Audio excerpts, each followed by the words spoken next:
வணக்கம் வந்தனம் நமஸ்கார். Welcome to NT talks. இன்றைக்கி நம்ம என்டி டாக்ஸில் ஒரு சுவாரஸ்யமான செய்தி பார்க்க போகிறோங்க. நம்ம இந்த மதி தேய ரவி வளர அப்படின்னு சொல்லக்கூடிய ஒரு சொற்றொடர், அதை நம்ம அநேகமாக எல்லா சிதர்கள் நூல்கள்லையுமே நம்மளால் பார்க்க முடியும்.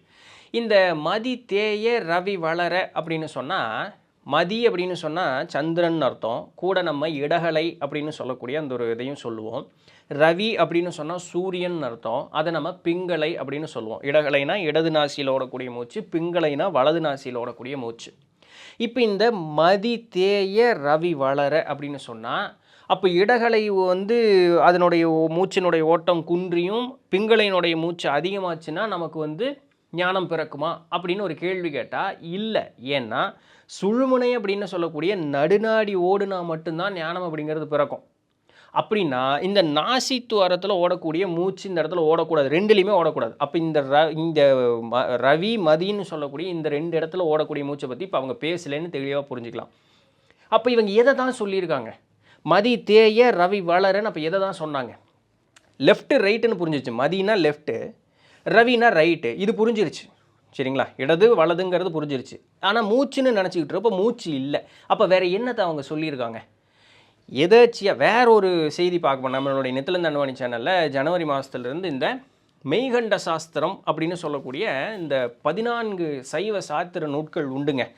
இதில் ஏகப்பட்ட எண்ணற்ற ரகசியங்கள் உண்டு. இதை நம்ம பார்க்க போகிறோம். சரிங்களா?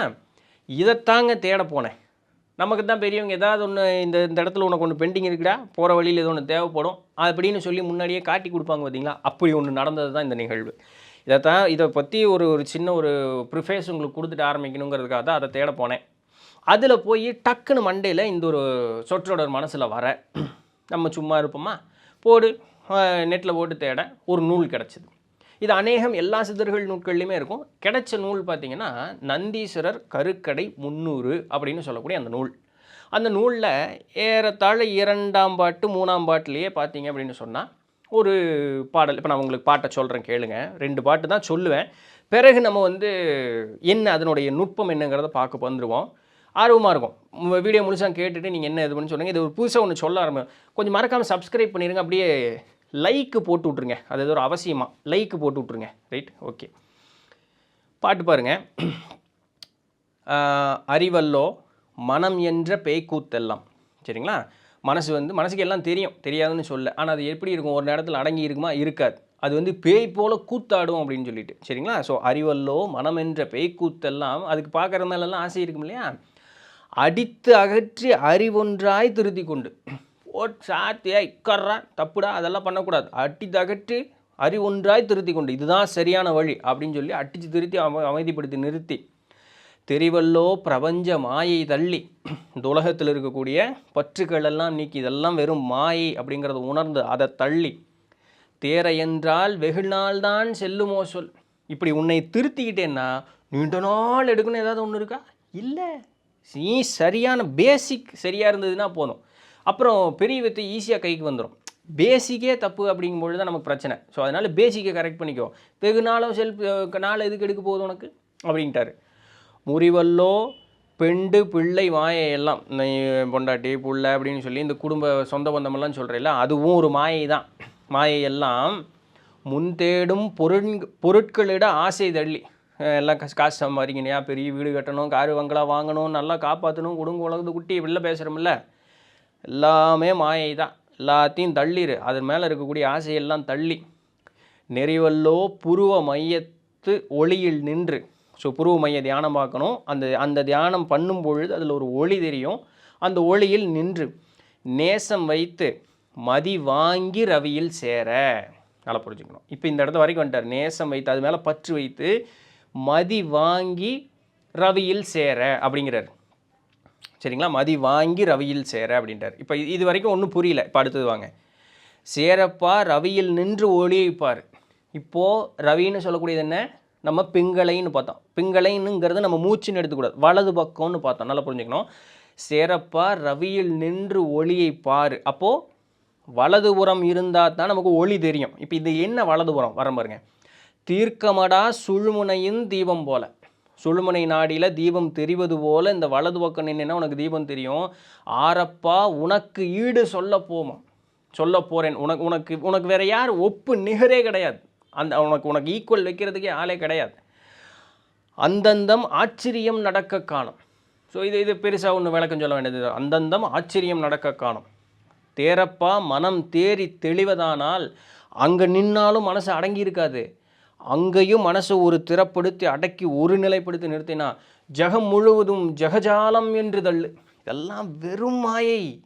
அந்த இடத்துலையும் மனசு ஒரு செகண்ட் அப்படி அலசிச்சினாலும் சரி, இந்த உலகம் வேண்டாம், இது மேலெல்லாம் கவனம் வைக்காத, இதெல்லாம் வெறும் மாயை, ஜெகஜாலம் எல்லாம் வெறும் மாயை அப்படின்னு சொல்லி இதெல்லாம் தள்ளிடு.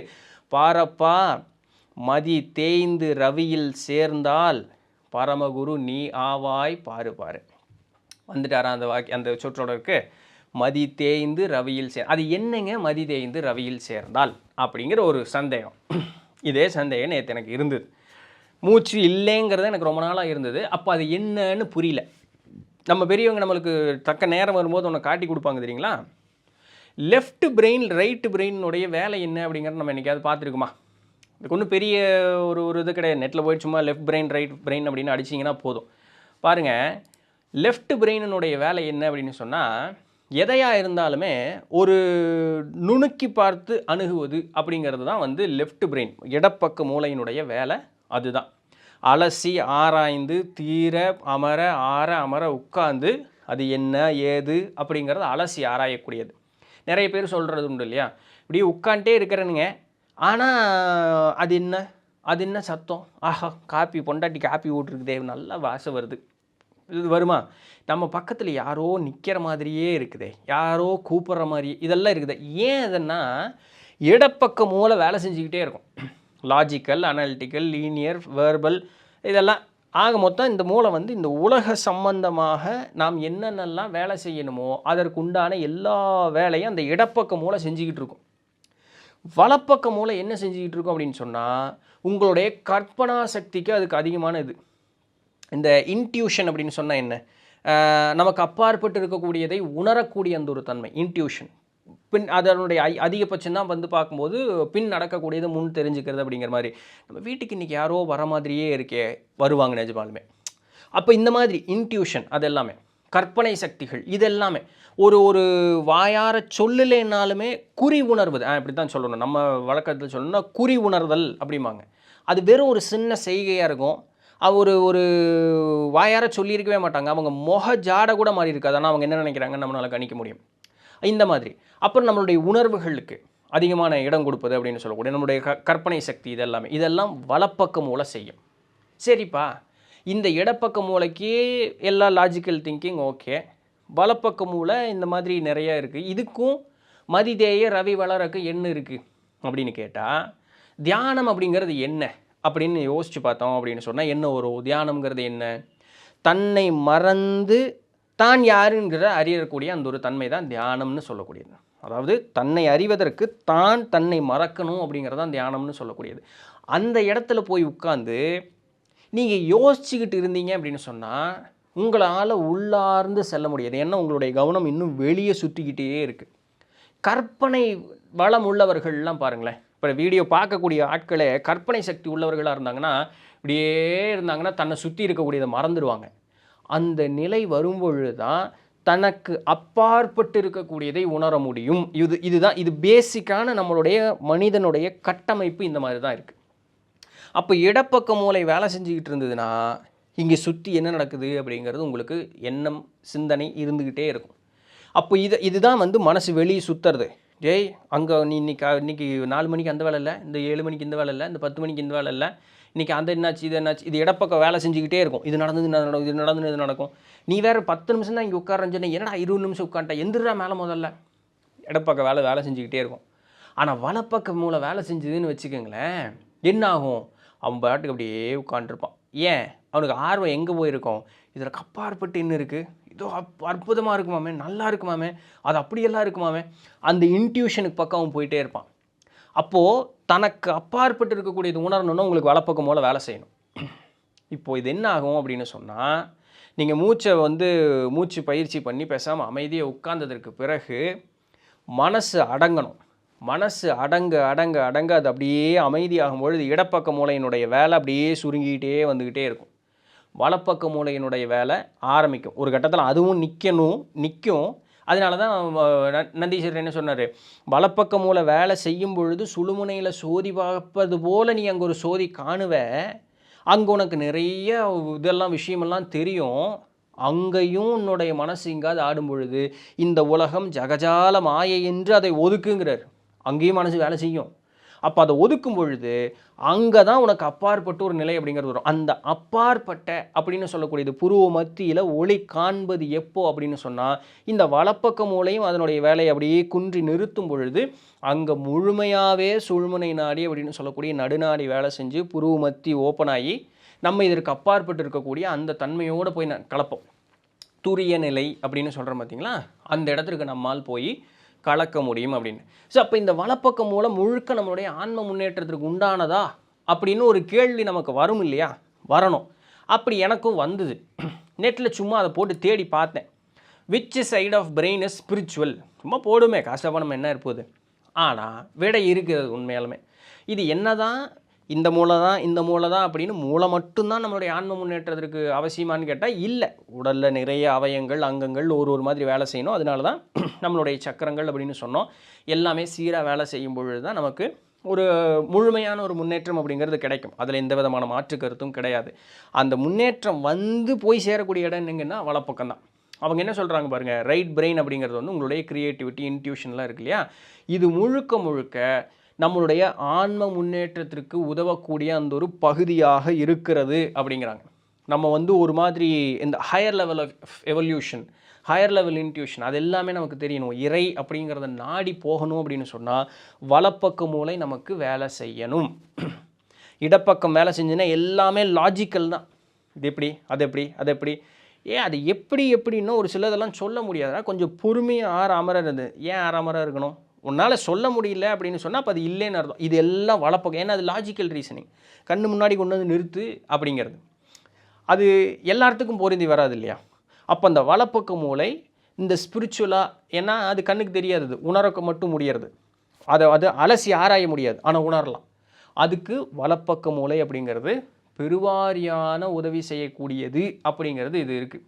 இதிலிருந்து நம்ம வந்து நல்லாவே தெரிஞ்சுக்க முடியுது. அப்போ அதனால தான் பெரியவங்க என்ன சொல்கிறாங்க, மதி தேய ரவி வளர நமக்கு என்ன இருக்குன்னு சொன்னாங்க, பாரப்பா மதி தேய்ந்து ரவியில் சேர்ந்தால் பரமகுரு நீயாவாய் பாருபாரு. உனக்கு அங்கிருந்து தான் ஏன் எல்லாமே ஸ்டார்ட்டே ஆகுது.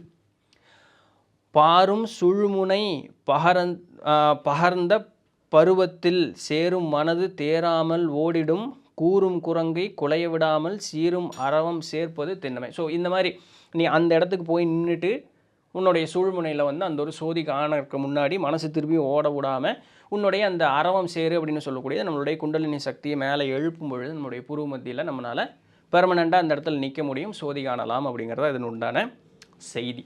சரிங்களா? ஸோ இந்த மதி தேய ரவி வளர அப்படின்னு சொல்லக்கூடியதற்குண்டான ஒரு முக்கியமான ஒரு செய்தி அப்படிங்கிறது இந்த இடத்துல வந்து. அப்போ இதுக்குண்டான முக்கியமான ஃபேக்டர் எது? இந்த ரெண்டு சைடு ஆஃப் பிரெயின் வந்து வேலை செய்கிறது எதை பொறுத்து வேலை செய்யுது? கடைசியில் சுழுமுனையில் போய் நின்னாலும் நம்ம பிகமிங் சூப்பர் நேச்சுரலில் பார்த்துருக்குமா, நிறைய அப்பாற்பட்ட விஷயங்களெல்லாம் பார்க்குறோம். அது என்னன்னு யோசிச்சோன்னா அந்த இடத்த விட்டு கீழே வந்துடுவோம். அவங்க பெரியவங்க என்ன, அது பிகமிங் சூப்பர் நேச்சுரல் அவங்க என்ன சொல்கிறாங்க, அது குவாண்டம் ரெல்ம் அப்படிங்கிறாங்க. நம்ம என்ன சொல்லுவோம், அருளுலகம் அப்படிங்கிறோம். இந்த அருளுலகத்தையும் தாண்டி இருக்கக்கூடியது தான் இறைநிலை. பட் இந்த அருளுலகம் அப்படிங்கிறது இருக்குது. இதுக்கெல்லாம் நம்மளுடைய வலப்பக்கம் மூலம் வேலை செய்யணும். அந்த துரிய நிலை அப்படிங்கிறதுக்கு போனாலும் ஏன் திரும்பி வரோன்னா, அந்த சுழுமுனை வந்து பெர்மனண்ட்டாக நிற்கும்போது அந்த இடத்துலையும் மனம் வேலை செஞ்சிருச்சுன்னா கீழே வந்துடும். அப்போ அதை தாண்டும் பொழுது தான் துரியாதீதம், அதாவது தமிழ் என்ன சொல்கிறாங்க, சாக்கிராதீதம். அது விழிப்பு நிலை தான். ஆனால் விழிப்பு நிலையினுடைய உச்சகட்டம். அந்த இடத்துல நம்ம எதையுமே யோசிக்கணுன்னே அவசியம் கிடையாது. இந்த யோசனைன்னு சொல்லக்கூடிய இந்த மூளைக்கு வேலையே இல்லை. அதனால தான் சாக்கிராதீதம்.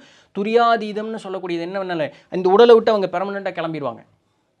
இப்போ புரியுதுங்களா நம்ம உடலில் எப்படி வேலை செஞ்சுக்கிட்டு இருக்குது அப்படின்னு சொல்லிட்டு சித்தர்கள் எப்படி சொல்லியிருக்காங்க அப்படிங்கிறது நமக்கு புரியுது இல்லையா? ஸோ இதை வந்து திரும்ப சொல்கிறேன், இது நான் கண்டுபிடிக்கல.